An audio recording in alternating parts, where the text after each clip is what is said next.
Nous allons reprendre donc notre cours sur Apocalypse 9. On était à Apocalypse 7, versets 9 à 17, et en particulier le verset 15 qui nous parle donc de la tente. Celui qui siège sur le trône étendra sur eux sa tente, skenosei, ici, donc c'est-à-dire c'est le verbe. Je vérifie quand même si c'est bien ça. 7.15. Oui, donc c'est le verbe, hein, il étendra sa tente. Et en fait, ce verbe employé comme ça de façon assez... Enfin voilà, que ce soit le verbe qui soit employé comme ça pour dire donc absolu, intransitive, eh bien c'est ce qu'on retrouve aussi en Jean 1,14. Jean 1,14, donc, et il a établi sa tente parmi nous. C'est-à-dire, et il a habité parmi nous, donc c'est comme on traduit déjà en français normal. Jean 14, donc Jean 1,14. Et le Verbe s'est fait chair et il a habité parmi nous. Et nous avons ou demeuré parmi nous. Voilà. Donc, et en fait, il a habité parmi nous, c'est eskenosen. Donc le même verbe skeno qui est employé ici. Donc il y a forcément un lien à faire. Enfin forcément, c'est assez net quand même pour dire que quand ici en Apocalypse donc 7.15, il est question de Dieu qui établit sa tente sur les élus là, sur ceux qui sont debout devant le trône de Dieu, là, le servant jour et nuit dans son temple, et il établit sa tente chez eux. Donc, il établit sa tente au-dessus d'eux, ici, mais pour les protéger, mais il se trouve que c'est quand même le même verbe, et que par conséquent, il faut aussi faire le lien avec la demeure de Dieu parmi les hommes et la demeure des hommes parmi Dieu, si je puis dire. Et ça suppose d'aller voir Apocalypse 21, 3 et 4, sachant, comme je l'ai dit tout à l'heure, que ce chapitre 7 qui contemple le ciel et les élus au ciel et qui sont debout devant le trône de Dieu, là, qui chantent le salut a été donné, debout avec leur robe blanche, là, leur contemplation du ciel, tout ça c'est une préfiguration, enfin une manière de voir déjà, d'anticiper la vision qui va être plus largement déployée au chapitre 21 et 22 de l'Apocalypse. Et donc, voilà, sur deux chapitres, on peut dire, ça déploie ce qui est ici donné en quelques versets, c'est-à-dire une vision du ciel et comment on est quand on est au ciel, quoi. Évidemment, c'est assez limité comme description parce qu'on n'y est pas encore, mais on y est déjà quand même. Et je vis la cité sainte, la Jérusalem nouvelle, qui descendait du ciel de chez Dieu. On a déjà lu ça tout à l'heure, lorsqu'on disait le vainqueur, il ira là-bas. Elle s'est faite belle, comme une jeune mariée parée pour son époux. Tiens, ça c'est étonnant, elle est belle comme une jeune mariée parée pour son époux. À votre avis, elle est de quelle couleur, la mariée? En blanc, bien sûr. Et donc pour dire, voilà, ça correspond donc à cette blancheur de lin. On lui a donné de se revêtir d'un lin d'une blancheur éclatante. Ça, c'est ce que je lis un petit peu auparavant. Lorsque l'on dit, tiens, je ne l'avais pas lu tout à l'heure, ça, tiens, la blancheur, là. Je n'y avais pas pensé. Rendons gloire, car voici les noces de l'agneau. C'est ce qu'on chante c'est ce qu'on dit à chaque messe. Encore une fois, le lien à l'Eucharistie. Et elle s'est faite belle, son épouse. On lui a donné de se vêtir de lin d'une blancheur éclatante. Et là, on ne dit pas que la blancheur vient du sang de l'agneau, on dit le lin, c'est en effet les bonnes actions des saints. Et donc, l'ensemble des bonnes œuvres de correspondance, on peut dire, à la sainteté de l'agneau. Et on me dit, écrit, heureux les invités au festin des noces de l'agneau. Ça, on le dit à chaque messe. On peut dire la messe, c'est l'Apocalypse, et l'Apocalypse, c'est la messe aussi. C'est-à-dire la révélation. Pas la catastrophe, mais c'est-à-dire le ciel sur la terre.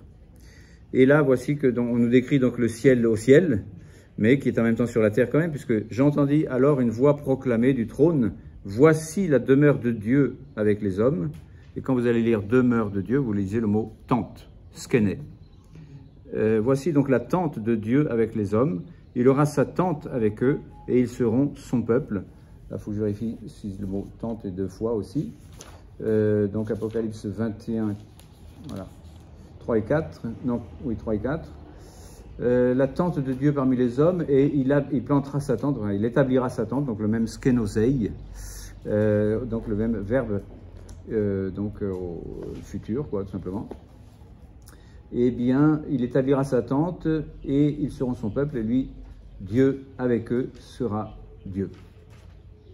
Et il essuiera les larmes sur tous les visages, qui est donc dit aussi dans notre passage, enfin le passage qu'on est en train d'essayer d'étudier. Donc de chapitre 7, versets 15, puis finalement 16 et 17. On avance, on avance. Mais donc je reviens donc à mon... Enfin je reviens, donc je fais allusion, je fais le lien très net entre donc 7.15, Apocalypse 7.15, en passant par Jean 1.14, c'est-à-dire le Verbe s'est fait chair, il a déjà établi sa demeure parmi nous. Donc quand on lit ici, voici la demeure de Dieu avec les hommes, il aura sa demeure avec eux et ils seront son peuple, et lui, Dieu avec eux, c'est-à-dire Dieu avec eux, vous savez ça quand même. Dieu avec eux, ça vous dit quelque chose ou pas? Emmanuel. Bon. Emmanuel, ça c'est l'hébreu, pour dire Dieu avec nous. Immanuel. Eh bien, donc, pour dire, voilà, c'est vu en termes donc, de Emmanuel. Emmanuel, c'est Noël, c'est Dieu qui vient parmi nous. Voilà, donc pour dire à la fois dans le temps, c'est Noël, et à la fois dans l'éternité, c'est le ciel. Mais les deux vont en même temps, parce que le temps ne compte pas, ni l'espace. Ça va, vous suivez? Sans espace-temps, bah vous êtes fort, hein. Donc, un peu, on est, bon bref. Donc, pour dire, voilà, Noël, c'est l'incarnation de Dieu, le Verbe s'est fait chair, donc il a planté sa tente parmi nous, même Verbe, pour dire, finalement, en faisant ça, nous avons déjà planté notre tente en Dieu. C'est une manière de dire, voilà, quand on dit dans le credo, il descendait du ciel pour se faire chair, en fait, il ne descend pas du ciel, il fait monter la terre au niveau du ciel. On peut dire comme ça. Alors, autrement dit, l'espace et le temps sont malmenés, sont, on peut dire même, anéantis. Dieu aura sa demeure, donc le même mot, donc tente ou tabernacle. Hein. Il se trouve que on peut faire le lien avec le tabernacle qui est à quelques pas d'ici. On va dire, tout ça est en train de se réaliser sous nos yeux qui ne voient rien, parce qu'il s'agit de la foi. Mais la foi est déjà la participation à ce grand mystère du ciel, qui est en même temps le mystère de Noël. Donc, tout est un en Dieu. Et donc, quoi d'autre? Oui, enfin bon, c'est ça. C'est ça, c'est-à-dire, voici le tabernacle de Dieu avec les hommes, Dieu avec eux et Dieu avec nous. Et donc, nous sommes déjà du ciel. Sauf que ça ne se voit pas. C'est juste un petit détail. Pour faire ça avec un petit chemin biblique, le chemin donc des soukot, c'est-à-dire des tentes ou des cabanes, ou des tabernacles. Puisqu'il se trouve que dans le texte biblique, vous avez toute une... Là, il est fait allusion très nettement donc à la tente et les palmes. Il se trouve que c'est une allusion, 2 allusions, si vous voulez, à la fête des tentes. La fête des tentes, qu'est-ce que c'est? Bien, on va aller lire Exode 23, 14, 17. Comme ça, vous allez faire un peu de culture biblique. Exode 23, 14, 17. Il se trouve que les Hébreux... Exode, donc c'est l'exode. Exode, c'est-à-dire qu'on part en exil. Enfin, on était en exil et on part en exode pour revenir à la patrie. Et donc, les Hébreux donc, quittent l'Égypte et vont... il y a eu un accident de parcours qui a fait qu'ils restent 40 ans dans le désert. Et pendant ces 40 ans, donc, de temps en temps, Dieu leur dit, bon, maintenant, vous quittez ce campement et vous allez dans tel autre campement. Et donc, c'est de campement en campement, donc de tente en tente. Il n'y avait pas d'habitation, il n'y avait pas du dur, il n'y avait que de la tente pour habiter. Donc, la demeure de Dieu est sous une tente, elle-même aussi. La présence de Dieu parmi son peuple, avec ce que Dieu a commandé à Moïse de construire, en lui disant, tu feras tout d'après le modèle qui t'a été montré sur la montagne. On a déjà pas mal insisté là-dessus pour dire que c'est une des clés de l'écriture indispensables et fondamentales de l'Apocalypse. C'est-à-dire que tel que Moïse a fait le culte, a construit le culte sur terre, c'était d'après le modèle de Dieu qu'il avait vu sur la montagne. Et finalement, ce modèle, c'est le même que voit Saint Jean, mais cette fois-ci avec la révélation plénière, qui est celle de Jésus-Christ. C'est-à-dire que la révélation, enfin, c'est la même chose que voit Moïse et que voit Saint Jean. Il y en a un qui est encore un peu dans les ombres de la préfiguration, et il n'y a que à transposer, on peut dire en pleine lumière, enfin même pas transposer, mais à mettre en pleine lumière ce que Moïse avait vu et ce qu'il avait construit. Tout ce qu'on a de culte terrestre et céleste dans la foi chrétienne est aboutissement du culte hébreu, qui était déjà sur le modèle éternel que Moïse avait vu sur la montagne. Et c'est pour ça qu'il y a déjà les prêtres autour du trône de Dieu, et qu'il y a en particulier donc cette fête de tente éternelle, puisque finalement c'est ce tabernacle éternel finalement qui est donc la présence même de Dieu parmi les hommes, et les hommes parmi Dieu. Le ciel sur la terre et la terre montée au ciel. Donc Exode 23, 14, 17. Donc Dieu donne à Moïse des ordres pour les fêtes annuelles, qui sont à chaque fois des fêtes qui se basent sur des éléments agraires et agricoles. La fête donc des moissons, la fête ou des prémices des moissons, la fête des moissons, et la fête donc des vendanges, on peut dire des fruits. Donc la fête des tentes, c'est relatif à la fête des fruits au mois de septembre, et c'est lié aussi un peu plus tard avec la fête du pardon, qui est en même temps, du grand pardon, et aussi donc avec donc l'événement du salut. C'est-à-dire chaque fête a une relation avec, on peut dire, les saisons naturelles, quoi, et une relation avec l'histoire du salut. Donc vous avez été dans des tentes pendant 40 ans, comme un moyen que Dieu a eu de vous montrer son accompagnement pour vous introduire un jour dans la patrie, dans la cité sainte, dans la Jérusalem céleste.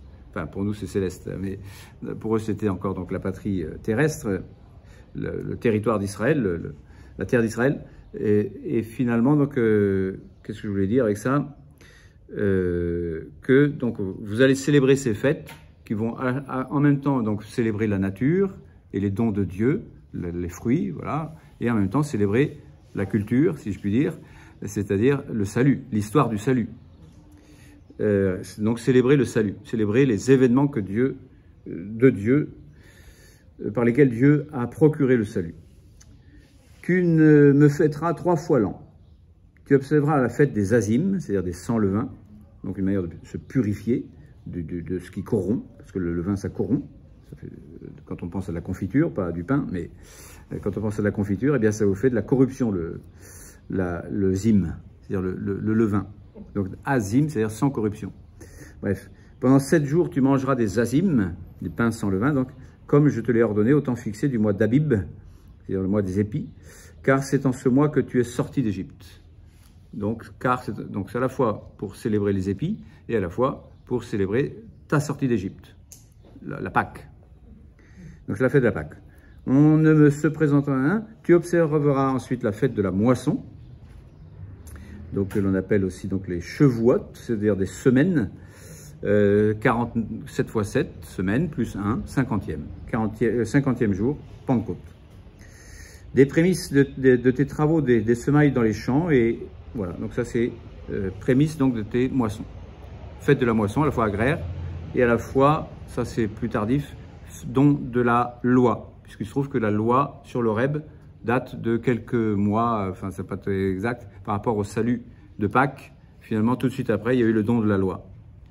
Il a fallu que ce soit assez rapide parce qu'ils étaient déjà repartis pour l'idolâtrie. Et donc, il fallait que Dieu donne tout de suite la loi pour dire la vraie liberté que vous avez reçue va vous être obtenue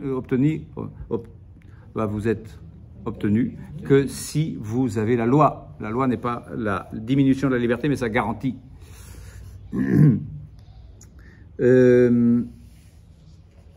Et la fête de la récolte, en fin d'année, quand tu rentreras des champs le fruit de tes travaux.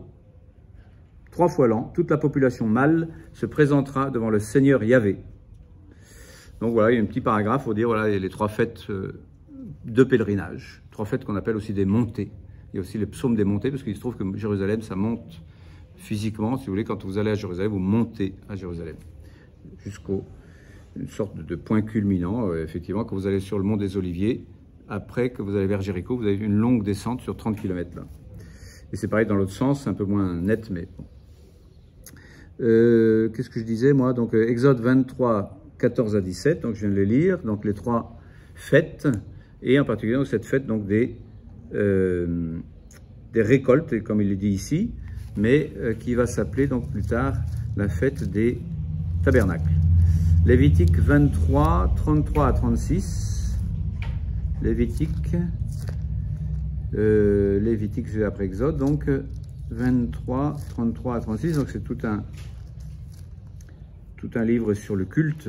Évidemment, quand on sait transposer, ça devient un livre beaucoup plus intéressant. 33, 36, qu'est-ce que ça dit? Ça dit les différentes fêtes, et en particulier la fête des tentes. Yahvé parla à Moïse et dit, « Parle aux Israélites et dis-leur, le 15e jour de septembre, non pardon, le 15e jour de ce 7e mois, qui ne s'appelait pas encore septembre, mais il y aura pendant 7 jours la fête des tentes pour le Seigneur. Le premier jour, il y aura une jour de sainte assemblée, donc de sainte convocation, donc de sainte église. Vous ne ferez aucune œuvre servile. Pendant 7 jours, vous offrirez un mets au Seigneur, et le 8e jour, il y aura pour vous une sainte assemblée. Vous offrirez des mets au Seigneur. Bon, ce sera un jour de réunion, et vous ne ferez aucune œuvre servile. Telles sont les solennités, etc. Donc, ce n'est pas encore ce qui m'intéressait par rapport au rameau, là, mais on va y arriver. Maintenant, je vais à l'autre bout, on peut dire, des livres historiques. Donc, je fais un bond de quelques siècles, et j'arrive à Néhémie. Et avec Néhémie, donc on est plutôt au 5e siècle avant Jésus-Christ.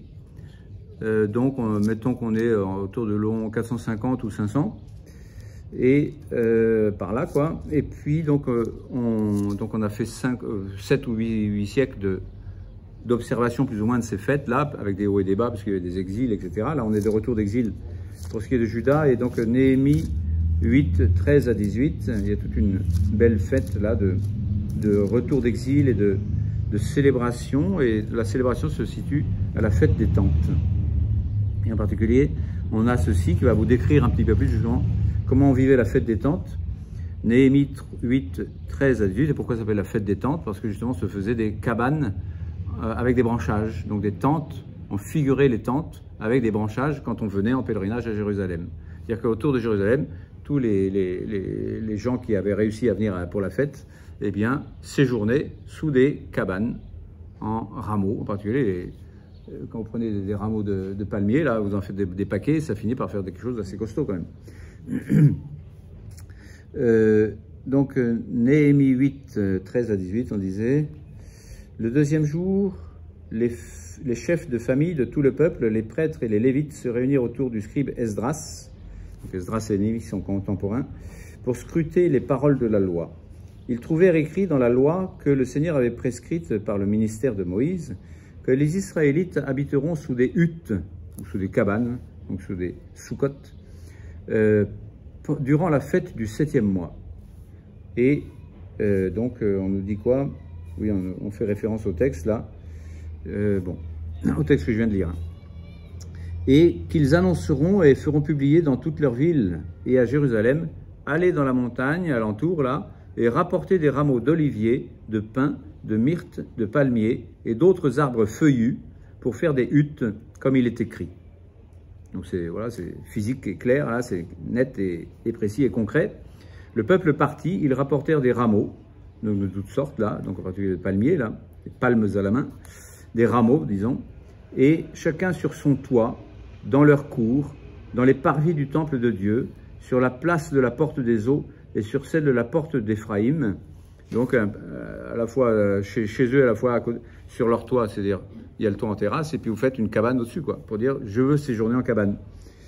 Toute l'assemblée, ceux qui étaient revenus de la captivité, construisit ainsi des huttes et y habita. Les Israélites n'avaient rien fait de tel depuis les jours de Josué, fils de Nun, jusqu'à ce jour. Autrement dit, ça n'a pas été très bien observé quand même, cette affaire-là.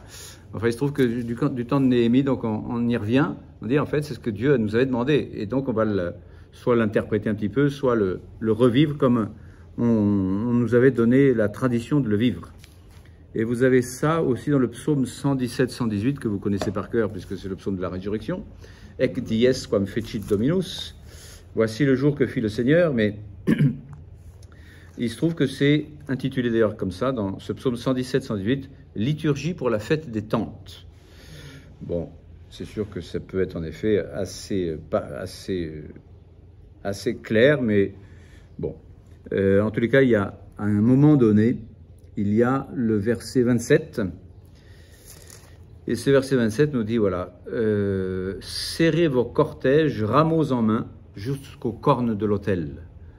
Donc voilà, mettez en lien avec tous les autres textes que je viens de lire pour dire, pendant la fête des tabernacles, on avait tous nos rameaux en main, soit pour fêter je ne sais quelle victoire, soit pour dire des rameaux dont on était servis pour faire des cabanes. Enfin, c'est pas très clair. En tous les cas, ils disent que c'est la fête des tentes. C'est probable, puisque enfin, j'ai envie que ce soit comme ça, parce que c'est aussi un peu comme ça dans Apocalypse 7 qu'on est en train de voir là. Donc Apocalypse 7, donc ici, verset 15, il est question donc de rameaux en main aussi. Hein. Enfin, qu'est-ce que je dis là? Faut que je... Comment? Donc, non, il y a on avait vu la fois dernière qu'au verset 10, il y a marqué, donc, il crie d'une voix puissante, le salut à notre Dieu qui siège sur le trône ainsi qu'à l'agneau. Et en fait, le salut se réfère, faut dire, au mot Hosanna. Donc, c'est un peu tiré par les cheveux peut-être, mais il se trouve que Hosanna, que l'on chante donc dans ce psaume 117 là, 118 là, eh bien, signifie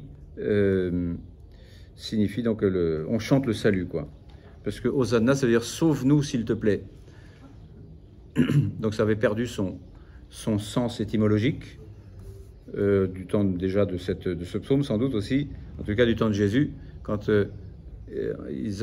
Jésus entre pendant la fête des rameaux, qui n'a pas la fête des tentes, puisque lui c'était juste avant Pâques, mais il a inventé sa propre fête des rameaux en tout cas.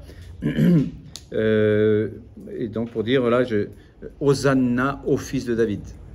C'est-à-dire, chantons le fils de David, même si ça voulait dire, sauve-nous s'il te plaît, en fait, chantons le salut étymologiquement. Donc pour dire, voilà, ici, quand il disait au verset 10, le salut est à notre Dieu, donc c'est une manière de dire le Hosanna, quoi. Hosanna, donc une manière de se référer à la fête des tentes, bon, c'est un peu tiré par les cheveux, mais ça fait quand même deux allusions. À la fois, donc c'est, il étendra sur eux sa tente, donc allusion à la fête des tentes, branchage, couverture, protection, etc. Et en même temps donc exil, cabane pendant l'exode, et en même temps donc salut. Bon, c'est un petit peu, je m'embrouille un peu là, je trouve moi, mais je continue quand même avec Zacharie 14, 16, 19.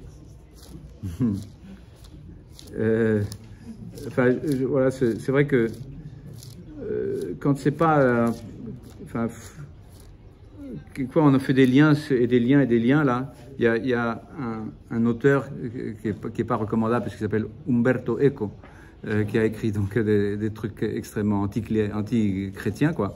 Mais il se trouve qu'il dit quand même, vous avez, vous, les biblistes, là, une parallélomanie.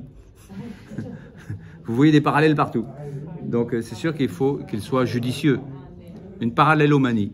Et donc voilà, je fais des parallèles, mais il faut que ce soit judicieux, il faut qu'il soit prouvé, il ne faut pas que ce soit des allusions, d'allusions. Donc là, ça commence à devenir allusion. Bon, donc voilà, fête des tentes, oui, sans doute, ouais, très bien. Enfin, il se trouve que c'est chanter le salut, chanter la victoire, et que c'est pas forcément relatif à une seule fête. C'est relatif aussi à la fête de Pâques. Pas seulement des tentes, quoi. Enfin bref. Donc Zacharie 14, 16 à 19. Il arrivera que tous les survivants de toutes les nations qui auront marché contre Jérusalem monteront finalement année après année à Jérusalem, donc pour se prosterner devant le roi Yahvé Tsebaoth, c'est-à-dire Dieu des armées, le Seigneur des armées, et pour célébrer la fête des tentes. Et ceux qui ne monteront pas, eh bien tant pis pour eux. Et puis, donc, et même plus que t'envie pour eux, bref, il frappera les nations qui ne monteront pas pour célébrer la fête des tentes. Pour célébrer donc la royauté de Dieu. Pour célébrer, pour dire. Et puis encore une fois, 19, punition néant pour ceux qui ne monteront pas célébrer la fête des tentes. Donc on insiste pas mal quand même sur cette fête des tentes pour dire voilà, il faut aller célébrer Dieu, roi, toutes les nations. Et donc là, on les a toutes ici. Hein. Toutes nations, races, peuples et langues sont debout devant le trône de Dieu de l'agneau. Yahvé Tsebaot, Yahvé, Dieu des armées. Donc le Seigneur Dieu des armées, hein, Kyrios Otheos Opantokrator en grec, Yahvé Eloé Tsebaot en hébreu, enfin je brille un peu là, excusez-moi, et donc pour dire voilà, qu'on est ici aussi là à célébrer quelque chose qui ressemble quand même à la fête des tentes, quoi. Et que on peut dire toute la célébration des 3 fêtes à pèlerinage, et spécialement celle des tentes, il y a plusieurs allusions ici qui disent voilà, c'est plutôt celle-ci qu'on voit ici. Mais pour dire, c'est pas extrêmement marquant. En tous les cas, voilà, peu importe que ce soit fête des tentes ou pas fête des tentes, si c'est la fête des tentes de Zacharie, Zacharie nous dit, voilà, toutes les nations un jour se rassembleront et ceux qui ne monteront pas, bah, c'est une malédiction. Monter pour célébrer Dieu roi. Donc c'est ce qu'ils font ici, là. Donc quelque chose de ça quand même ici. Voilà. Ça, c'était pour les tentes, donc. Et maintenant, je continue quand même un petit peu, puisque ça fait que 26 minutes que je parle. 15 à 17, donc on a vu un certain nombre donc, de choses, voilà déjà. Ils servent le Seigneur et celui qui siège sur le trône, donc il est voilà, autour de Dieu et de l'agneau, sous-entendu ici. Jamais plus, donc versets 16 et 17, finalement, vous voyez que dans vos Bibles, quelquefois, ils ont tout mis en italique. Quand c'est mis en italique, ça veut dire que c'est des citations de l'Ancien Testament. Et donc, c'est qu'un tissu de citations de l'Ancien Testament. Jamais plus, ils ne souffriront de la faim ni de la soif. Jamais plus, ils ne seront accablés ni par le soleil, ni par aucun vent brûlant. Donc, plus aucune souffrance, si vous voulez. Car l'agneau qui se tient au milieu du trône, donc il n'était pas si sous-entendu que ça, celui qui siège sur le trône et l'agneau qui se tient au milieu du trône, bien sûr, sera leur pasteur et les conduira aux sources des eaux de la vie, et Dieu essuiera toute larme de leurs yeux. Expression qu'on a revue déjà en Apocalypse 21 tout à l'heure. Alors, je me réfère entre autres à Apocalypse 21-22, hein, puisque je vous dis c'est à peu près la même vision, vue de manière différente. Donc la Jérusalem, d'ailleurs vous savez que Jérusalem, une des traductions, ça veut dire vision de paix. Donc quand on voit Jérusalem, on voit la paix. Donc arriver à Jérusalem pour dire voilà, belle ville comme tout ensemble ne fait qu'un dans une paix inaltérable. Déjà donc le psaume, pour dire d'une manière poétique, le voyait déjà ainsi. Vision de paix, c'est une des étymologies possibles de Jérusalem. Et puis, donc, je me réfère à Isaïe 4, 2 à 6, puisque, enfin, c'est pas moi qui me réfère, c'est le texte lui-même qui se réfère à ces versets-là. Et donc, Isaïe 4, 2 à 6. Et donc, on peut se le lire, puisque finalement, il suffit de le lire, quoi, pour comprendre. Enfin, expliquer un peu quand même, mais donc ce jour-là, le germe de Yahvé, de Dieu, quoi, du Seigneur, deviendra parure et gloire. Donc, le terme de gloire, bon, et germe, donc il va falloir expliquer aussi. Ce jour-là, donc quel jour éternel, bon, le fruit de la terre, donc le germe et le fruit, donc le début, la semence et la substance, enfin la semence est déjà de la substance, mais pas encore, donc déjà et pas encore. Donc le germe du Seigneur deviendra parure et gloire, le fruit de la terre deviendra fierté et ornement. Toujours avec ce parallélisme typique de la littérature biblique, je dis 2 fois la même chose pour co-expliquer les deux choses, pour co-expliquer la chose. C'est-à-dire, en 2 termes parallèles, je dis une seule chose, mais les deux manières d'aborder la même chose se complètent pour mieux entourer la chose et mieux dire aussi, elle passe le mot. Enfin, je dirais, elle dépasse la parole. La parole de Dieu, à la fois décrit les choses et en même temps nous dit, attention, que la chose va au-delà des mots. Donc, bref. Donc, ce jour-là, le germe de Yahvé, enfin, du Seigneur, le mot Yahvé donc, est imprononçable pour les Juifs, donc c'est un peu heurtant pour eux de mettre ainsi comme ça. Ce jour-là, donc, le germe du Seigneur deviendra parure et gloire. Le fruit de la terre deviendra fierté et ornement. Bon, à la fois c'est un peu parallèle, et à la fois pas complètement. Il faut dire il y a une plénitude, faut dire, entre le début, entre le germe et le fruit, entre le début et la fin, enfin l'aboutissement. Pour les survivants d'Israël, plutôt que les survivants, pour ceux qui sont en vie. J'avais projeté d'amener le texte hébreu, puis je l'ai oublié. Pour ceux qui sont pour la vie en Israël. Ah non, je me confonds avec le verset suivant. Là, je ne sais plus qu'est-ce qu'il était bref, donc le verset en hébreu. Le reste laissé à Sion, donc le reste aussi, c'est une notion importante. Ce qui survit à Jérusalem sera appelé saint. Tout ce qui est inscrit pour la vie à Jérusalem. Inscrit pour la vie à Jérusalem, donc inscrit dans le livre de vie.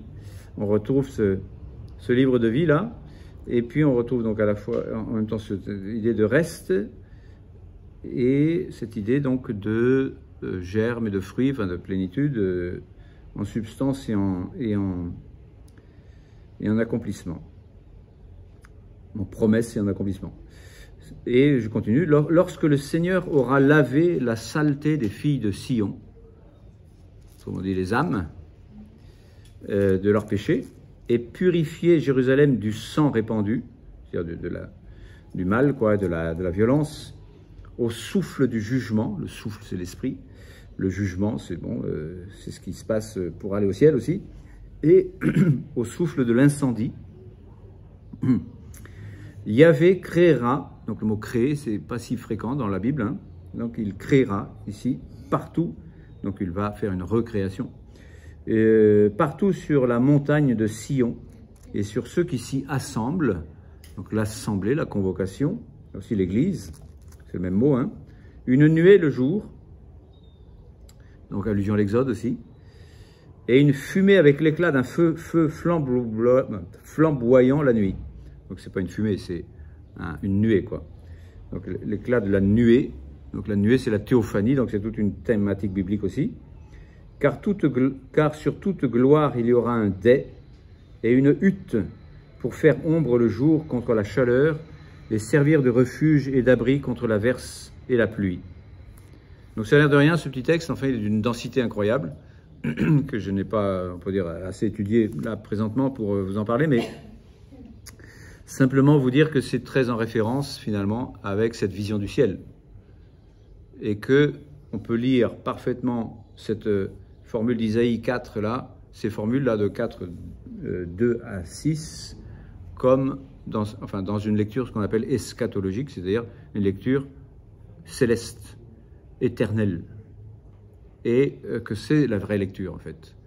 Et que beaucoup, on pourrait dire, s'échinent à essayer de trouver un sens historique à tout ça et à lui essayer de donner des références, on dirait Isaïe, tel Isaïe d'ailleurs, parce qu'il y a plusieurs auteurs qui vous disent il y a un premier Isaïe, un deuxième, un troisième, puis jusqu'à vous. Donc c'est possible, enfin bref, donc tel Isaïe à telle époque a dit telle chose et puis il a rassemblé ça dans un tel livre. Bon, pourquoi pas, mais il se trouve que finalement la densité théologique de ce texte-là, le mieux c'est de se dire en fait il est en train de nous parler du ciel, quoi. Ce jour-là, donc le jour de l'éternité, tout ce qui était déjà en substance sur cette terre par la foi, puisque la foi nous donne la substance des choses. Ça c'est Hébreu, je ne sais plus combien, si je l'ai là, ici. Hébreu 11.1. La foi est déjà la substance des réalités, autrement, même si c'est en germe. Et un jour, donc, le fruit, ou disons la vision, qui sera donc gloire, fierté, ornement, etc., parure, enfin 4 synonymes pour essayer de parler de la gloire, qui sera donc un reflet de la gloire de Dieu. donc les élus là qui sont en train de chanter vêtus de blanc parce qu'ils sont en reflet du soleil, quoi. Enfin, l'image n'est pas exacte ici parce qu'il faut être abrité, non pas du soleil, mais de la chaleur. Donc avec un dais, bon, là aussi ça fait penser au dais qu'on utilise quand on fait une procession de l'Eucharistie. Je ne sais pas si je rêve ou pas, mais en tous les cas, on nous disait donc dans Apocalypse 7, verset 16, là, si je reviens à mon Apocalypse 16, là, 7, 16, « Jamais plus ils ne souffriront de la faim ni de la soif, jamais plus ils ne seront accablés ni par le soleil ni par aucun vent brûlant. » Donc parce qu'il il nous aura mis abrités sous sa tente. Et cette tente, donc, c'est finalement une image de la Jérusalem éternelle ou de Sion, ici, où il aura été question d'avoir été lavé, donc bien sûr lavé par le sang de l'agneau, d'avoir été jugé, ou passé par le jugement, disons déjà, d'avoir été assemblé en église, donc, quoi d'autre encore? Donc d'avoir été inscrit pour la vie à Jérusalem, donc pour la vie éternelle, donc la vie que l'on possède déjà par la foi, parce que si vous croyez que Jésus est le Christ et le Seigneur, vous êtes déjà des vivants. Ceci a été mis par écrit pour que vous croyiez que Jésus est le Fils de Dieu, et pour qu'en croyant, vous ayez la vie en son nom. Jésus, la foi est la vie. La foi est la vie éternelle. Donc ceux qui sont des vivants ici sont ceux qui sont passés de la foi finalement à la vision de ce en quoi ils ont cru, sachant qu'entre germe et fruit, c'est la même chose. Bon, voilà, différents commentaires un petit peu comme ça, un peu gratos. Mais voilà, pour dire, voilà, il n'y aura plus de soleil ou de faire il n'est pas question de soleil ici, encore une fois, mais il va falloir faire de l'ombre contre la chaleur pour le jour et de l'abri contre la pluie, pas pour la nuit, mais dans tous les cas, aussi bien contre le soleil, enfin contre le soleil qui tape ou la pluie qui tape aussi ou qui frappe, eh bien vous êtes à l'abri. Donc une image pour dire, quels que soient les malheurs du temps, etc., vous êtes à l'abri. Et bien sûr, sur terre, vous êtes à l'abri dans la grâce de Dieu, hein, mais surtout donc au ciel, vous serez désormais sans aucune souffrance, quoi. Jamais plus ils ne souffriront, ni du soleil qui tape, ni de la pluie qui tape. Donc, une manière de dire, il y a une manière de dire plus que climatique, évidemment, pour dire qu'on est protégé, quoi. Et à mettre en lien aussi avec Isaïe 49, 10, enfin mettre en lien, donc c'est le texte qui nous fait un centon, C-E-N-T-O-N, je crois, c'est-à-dire un ensemble de textes bibliques, de textes rajoutés les uns à la suite des autres, comme on dit aussi une anthologie. J'ai dit un herbier, mais une anthologie, anthos, ça veut dire fleur, qu'on met dans un classeur, voilà, bref, une anthologie de textes bibliques. Ces versets 16 et 17 là sont une anthologie de textes bibliques, en particulier d'Isaïe. Il y en a au moins sur les 5 là, il y en a au moins 4 d'Isaïe et 1 d'Ézéchiel.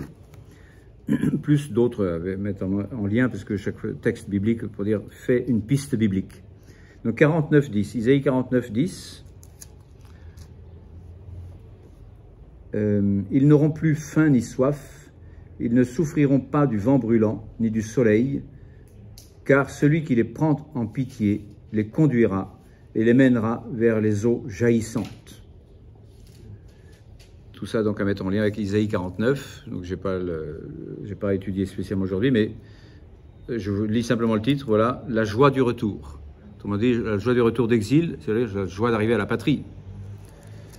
Et donc dans cette joie d'arriver à la patrie céleste et éternelle, donc il y aura donc ces images, vous dire que ce sera comment le ciel, mais en tous les cas, il n'y aura plus besoin d'être, il n'y aura plus de soleil brûlant, ni de pluie averse, ni de problèmes climatiques, on peut dire.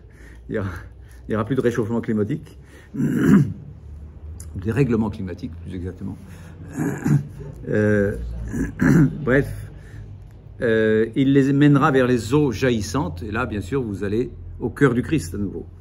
C'est là que se trouve la source vivifiante à laquelle nous puisons avec joie, comme nous dirait là encore Isaïe, Isaïe 12. Vous puiserez avec joie à la source du salut, qui est donc évidemment la source qui jaillit du côté droit du temple, ce qui veut dire le cœur du Christ. Isaïe 40, 11, pour ce qui est du berger, puisqu'il se trouve que l'agneau qui se tient au milieu du trône sera leur pasteur. Donc c'est étonnant pour un agneau d'être un pasteur, mais passons au-dessus de l'inversion de l'image, parce qu'en fait ça ne préoccupe pas tellement l'auteur de l'Apocalypse qui dit voilà, l'agneau c'est l'agneau, c'est Jésus, l'agneau de Dieu sera le pasteur. La victime qui a été sacrifiée pour le salut du genre humain, qu'on chante ici, le salut à notre Dieu, par le fait que l'agneau a ouvert son cœur, eh bien celui-là donc est le pasteur et les conduit aux sources des eaux, pas jaillissantes ici, mais de la vie. Donc il y a quelques petits changements qui sont, on peut dire voilà, entre un texte et un autre, vous notez le petit changement et vous dites « Ah, c'est là que pointe un des aspects principaux du sens ». Et donc ici, donc, il est question de sera leur pasteur, donc ça c'est Isaïe 40, 11. Donc vous faites toutes sortes de liens, si vous voulez, bibliques, grâce à cet ensemble de textes, dans cette anthologie de textes bibliques, qui nous permet de faire ces liens, qui les fait eux-mêmes, ces textes les font ces liens eux-mêmes. Donc verset 11, on disait « Tel un berger, il fera paître son troupeau, et de son bras, il rassemble les agneaux, il les porte sur son sein, et il conduit doucement les brebis mères. » Tout ça, c'est la conclusion d'un grand chapitre sur la consolation d'Israël. Autrement dit, à Jérusalem, vous serez consolés. Ça aussi, c'est une des, on peut dire, des leitmotifs de la parole de Dieu. Heureux, on peut dire, ceux qui persévèrent dans la fidélité au Seigneur, parce qu'ils seront consolés un jour d'avoir tenu bon dans les épreuves. Ils viennent de la grande épreuve, donc c'est une épreuve, c'est sûr, mais ils auront la consolation. Donc, en tous les cas, voilà, le berger qui les conduira. Et puis, donc ça c'est le berger ou le pasteur, donc dans Ézéchiel, là aussi, donc tout un thème biblique très permanent, très constant, toute une ligne de force, on peut dire, toute une ligne herméneutique, c'est-à-dire de sens, très importante de toute la Bible pour comprendre que Dieu est notre pasteur et que Dieu nous promet aussi un pasteur. Je susciterai pour les mettre à leur tête un pasteur qui les fera paître, mon serviteur David. Quand Ézéchiel parle, David c'était déjà 4 ou 5 siècles auparavant, donc c'est sûr que c'est pas David, c'est une image. Pour dire, je vais susciter un nouveau David, qui sera le véritable pasteur, David ayant été une ombre, une figure du véritable pasteur. Ainsi de tout l'Ancien Testament, tout est en ombre et en figure, enfin des ombres et de la figure, pour arriver à la réalité et à l'éternité, si vous voulez, qui est dans le Christ Jésus. Ce n'est plus passager, c'est éternel. L'alliance nouvelle et éternelle. Donc le pasteur, Ézéchiel 34, 23, par exemple. Ézéchiel 34, 23. Qu'est-ce que je lis? Je lis quoi? Oui, donc c'est ce que je viens de dire. Je susciterai pour le mettre à leur tête un pasteur qui fera paître mon troupeau, mon serviteur David. C'est lui qui les fera paître et sera pour eux un pasteur. Donc voilà, ici, là, l'agneau qui se tient au milieu du trône sera leur pasteur. Et il les conduira aux sources des eaux de la vie, donc en lien avec Isaïe 49 qu'on vient de lire. Et donc l'idée du pasteur, donc c'est sûr que Jésus l'emploie plusieurs fois, ne serait-ce que quand, quand à la naissance de Jésus, déjà on dit il doit naître à Ephrata, à Bethléem d'Ephrata, donc on donne le lieu aussi, comme il est écrit qu'il sera leur pasteur. Donc le Messie doit être le pasteur. Enfin, je cite de mémoire très mal, mais autant aller lire le texte lui-même. C'est une une prophétie qui se réalise, hein, et toi, Bethléem, terre de Juda, tu n'es nullement le moindre des clans de Juda, car de toi sortira un chef.